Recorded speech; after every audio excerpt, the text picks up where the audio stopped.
panelists. We are grade 12 Youth School there from Magsaysay National High School. Today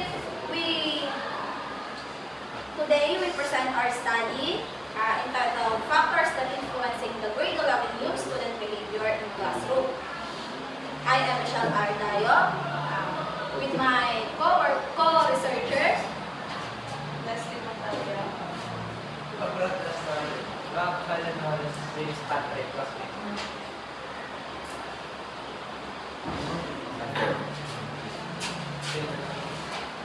Ito po ang research question namin.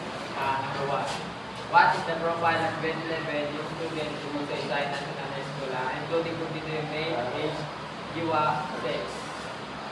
Number 2 po, what are the family members, environment, factors, influential factors? Number 3, what are the negative behavior in the classroom? Ito po yung research question namin. Ito naman po ang conceptual framework. Yung input po, dito po, student education factor, teacher factor, family education factor, school environment factor. Isa-output naman po, negative classroom behavior, grade 11 student. Ito po yung process. Una po, teaching learning interaction. Pangalawa, yung classroom management. At po, behavior monitoring. Yan po. Ito po ang presentation namin.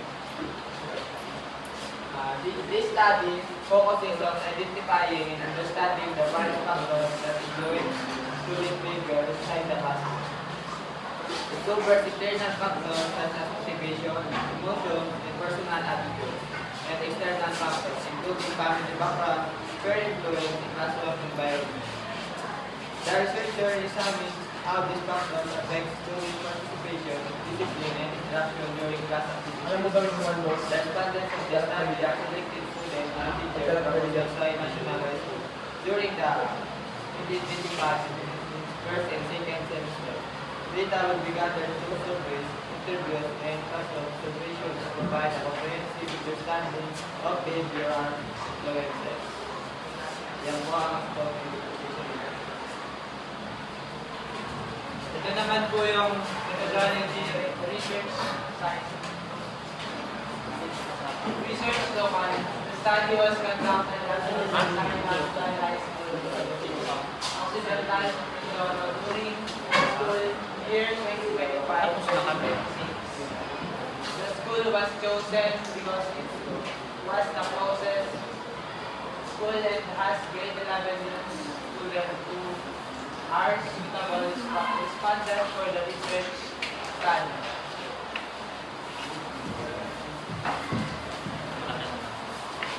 Research design. The research design used in this study is descriptive research design. This is designed appropriate for a study on understanding the factors influence the classroom behavior of grade 11 because in main goal of the research is to describe, analyze, and understand education. Collecting detailed information through survey, questionnaire, or observation. These tools are effective in describing student attitude, perception, and behavioral patterns, which are essential in understanding how and why students behave in certain ways during class discussion and activities.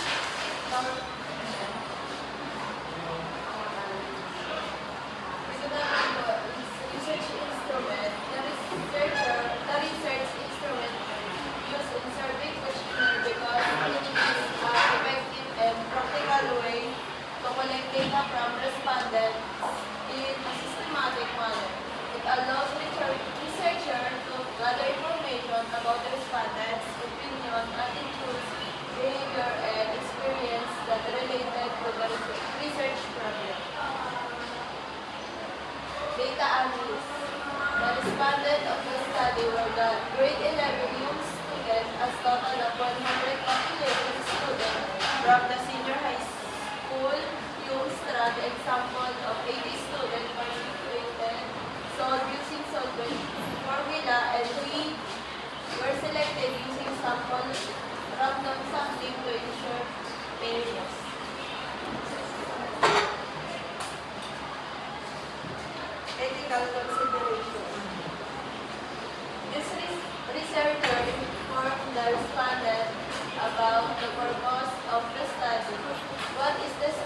about their participation was voluntary and not compulsory, and that researcher ensured that the study meant no harm and discomfort.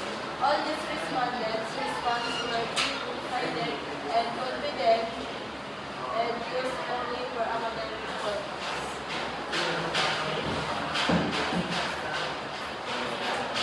Tanong ko sa chapter 4, result type discussion. This chapter analyzes and studies the broader from the respondents regarding the factors that influence the regular review student behavior. Yung sa paper ko, yung may sumunod ko, ito po yung hinahanap namin ng mga male at female, yung frequency mo na mga percentage ko. Yung sa pagkano po yung mga tao mo nila, yung sa speed sensitivity. Sa question po, ito pala sa SCOPE 2, this classroom, ito po yung hinahanap ng mga ano namin, upgrade sa ulo po. Sa number po, classroom, fitness, light, individual, and strength, behavior, during class. Yung sagot po nila ay 0 po, yung mga sumagot po ng ay 0.36. Ganun din po sa iba. Ginanong na lang po natin. That is also shows that most of the student statement under environmental factors is interpretation from the respondents. The statement about classroom conditions such as cleanliness, traffic, and ventilation affecting student behavior during class.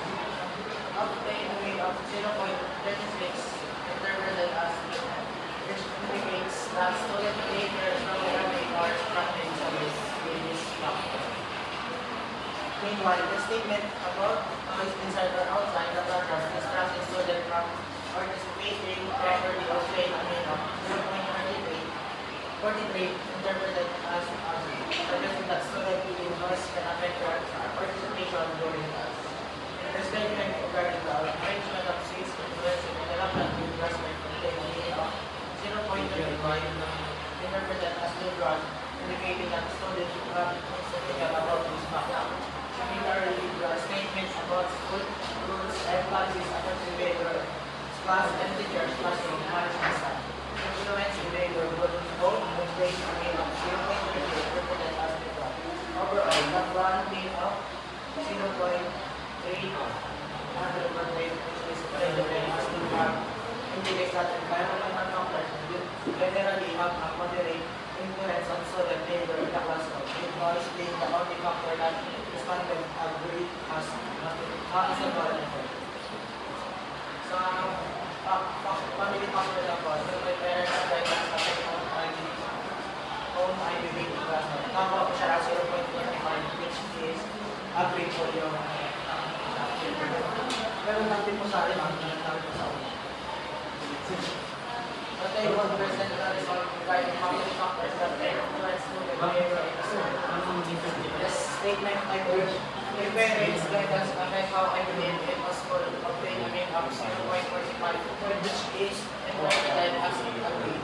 Indicate that both responded to the parental guidance plays an important role in shaping their behavior in the school. Meanwhile, the statement partially from the influence of the school and behavior in classroom obtain a mean of 0.38 interpreted as neutral, suggesting that student conflicts opinion about whether family problems affect their classroom behavior. This statement, a level of support I receive from family, affects my participation in class obtain of 0.35 also interpreted as neutral, indicating that respondents are uncertain about the influence of family support in their classroom participation. Similarly, the statement, my family expectation motivating to behave properly in school, and the way I face the harmful influence of my teacher and classmates, both obtain a mean of 0.33, which are interpreted as neutral, trying not to respondent behavior are strongly agreed for this statement overall the one mean of 0.368 interpreted as neutral. Neutral indicates that family factors have a moderate influence on student behavior across school. Although parental influence is the only factor that respondents generally agree sa kanilang support. Oh my God. Sa Cebu ay my friend sa akin kasi nung peer ko yan, na friend. My friend influence sa mga I behave sa classroom. Nakakuha ko siya ng 0.37, which is neutral po yung doon lang po sa iba. Based on the data provided in the report, the findings suggested that peer influence plays a large role certain also in the class of paper of the student survey. With a value of 0.38, the above is interpreted as neutral, indicating that students are neither inherently responsible nor swayed by their social environment.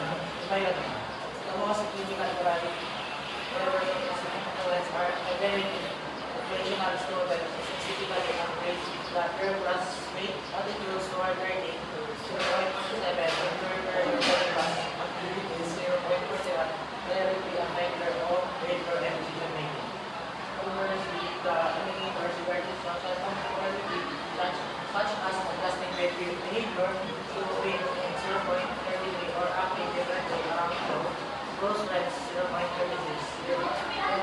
Good God results. This implies that while students are sensitive to the inherent and pressure of their peer, they maintain a level of individual autonomy and do not feel a strong internal necessity to change their personality slowly for partial acceptance. Chapter 5, Conclusion and Recommendation. Conclusion. In this statement of the Cabinet Board, the most of the participants is female to male by 70%, and the last is male with 30%. When it comes to age, most of the participants is age relatively old, 45%. The least is 18 years old, 3.75%. Overall, the respondents mostly are females and at the age of 17 years old. The most negative behavior in classroom, the noise inside and outside the classroom, the mean of 0.43% and the least which mean of 0.30 are daily influenced by the rules of the classroom and teacher classroom management influence their behavior. Family, peers, and the environment influence their attitude. Peers influence the learning environment and family support and all have a positive or negative environment. Positive or negative impact on student motivation, self-control, and academic engagement. Additionally, some favorable classroom behavior were noted including tardiness, cognitive tasks, unintention, and lack of participation. These actions will have an impact on the learning environment as a whole and be influenced by previously listed factors. Recommendation. For students, students are encouraged to use positive peers and develop good study habits to promote proper behavior and active participation in classroom.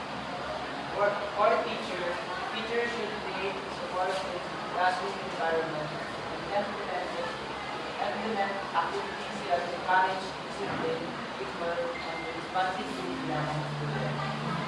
For future researchers are encouraged to conduct further study on the influence of conflict